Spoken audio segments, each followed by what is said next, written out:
Red death, ड्रैगनों का बेताज बादशाह जो धधकते ज्वालामुखी में रहता है।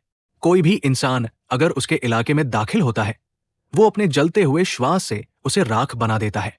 दूसरी ओर है नाइट किलर, मृत्यु से जन्मा रहस्यमय ड्रैगन। जब ये दो टकराते हैं, धरती कांप उठती है। तभी वीर योद्धा ट्रिस उड़ती हुई रेड डेथ के पास पहुंचती है, ध्यान भटकाने के लिए।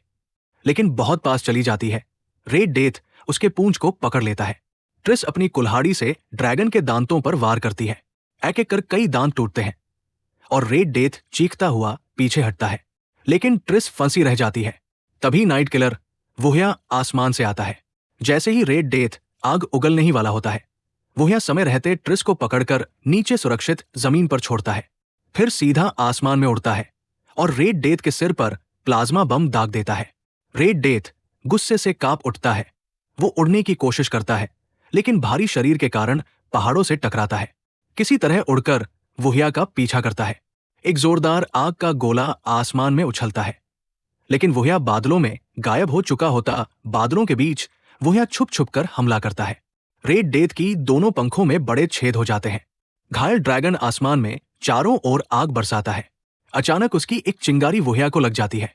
गुस्से में वोहिया सामने उड़कर उसका ध्यान भटकाता है और उसे सीधे नीचे की ओर खींचता है। जैक, जो वोहिया की पीठ पर सवार है, समय देख रहा होता है। सही समय पर वो कमान देता है। वोहिया एक जोरदार प्लाज्मा हमला करता है। रेड डेथ बुरी तरह घायल होता है और बेकाबू होकर सीधे ज्वालामुखी में गिर जाता है। धमाका इतना भीषण होता है कि लगता है धरती फट जाएगी।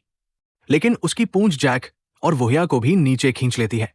2:40 से 2:50। धुआं छंटता है। वोहिया जमीन पर पड़ा है, घायल। जैक कहीं नहीं दिखता। तभी ट्रिस आती है।